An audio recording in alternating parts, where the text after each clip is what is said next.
solve the question paper of 2017 and 18 of oral pathology. So, here is the first question. Identify the number given in the pic. So, in this option 1, inferior alveolar artery. So, in this question, we have to identify the picture given. So, in this picture, the distribution of the periodontal blood vessel and interdental papilla are shown. There are 8 to 12 main vessels with varied number of finer alveolar dental branches that's coming from the inferior alveolar artery. The main vessel is this one, which anostate with each other at the same time surrounded each alveolus to extend occlusally until they finally penetrated the alveolar wall, joined the capillary network in the gingiva.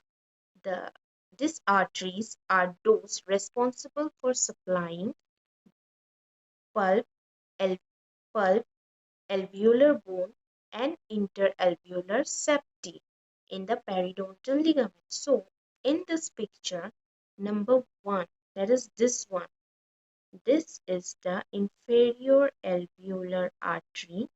Number 2, which start from the inferior alveolar artery then enter to the pulp, is the dental arteriole. Number 3, which is pulpal branches. Number 4, which is periodontal ligament arteriole. Number 5, which extend from the inferior alveolar artery to the interdental segment, is the, and number 6 is the intraalveolar arteries. So, in this picture, this is the right option. Next question we will discuss is which fiber retain extrusion of teeth? Extrusion of teeth. There are basically 4 groups of periodontal fiber: alveolar crest group, horizontal group, oblique group, apical group. Apical group, they are not found in incompletely formed tooth. Oblique group, that extend from the cementum in a coronal direction to the bone. Their numerous constitute main attachment are resist to the vertical masticatory forces. They resist vertical masticatory forces. Alveolar bone extend obliquely from the cementum beneath the junctional epithelium to the alveolar crest. They prevent extrusion, lateral movement of the tooth, and in horizontal, extend at a right angle to the long axis of the tooth from the cementum to the alveolar bone. So, in this, extrusion of the tooth is prevented by alveolar bone because they resist lateral tooth movement. Now, number 3, dentin extension into enamel. That is, dentin extension into enamel is cracked enamel, dentinal tubule, secondary dentin, enamel spindle.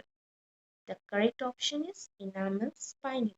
Occasionally, odontoblast process may not withdraw quickly enough back across the dentino-enamel junction after touching the preamyloblast and remain stuck in the enamel. This position are referred to as an enamel spindle. Each enamel spindle passes across the dento-enamel junction into the enamel, may thicken at your end and at the right angle to the surface of the dentin. They seem to originate from the process of odontoblast.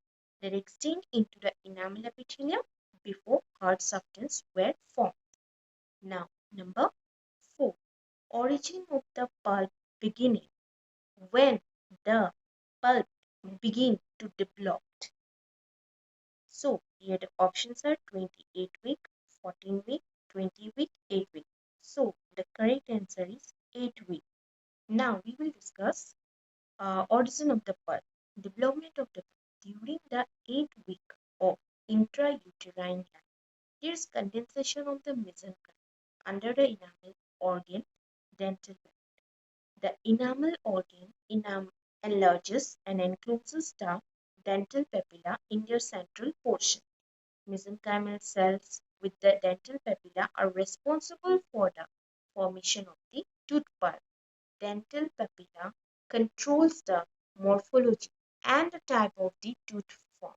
So, basically, we should know that dental papilla control the morphology and the type of the tooth to be formed. Next, the thin membrane which covers newly erupted tooth is known. Thin membrane cover newly erupted tooth is Nesmith membrane, primary enamel cuticle, reduced enamel epithelium, outer enamel epithelium. In this, Nesmith membrane is the correct option. Nesmith membrane is a delicate membrane or a primary enamel cuticle first cover the crown of a newly erupted tooth. The function of the enamel cuticle is to protect the surface of the enamel from the resorptive activity of the adjacent vascular tissue prior to the eruption of the teeth. The enamel cuticle may be soon removed by mastications. So, finally, erupted enamel is covered by pellicle, which is apparently a precipitate of salivary protein. So, if you like my channels and want to know more about the MCQs, please like and subscribe my channels. Thank you.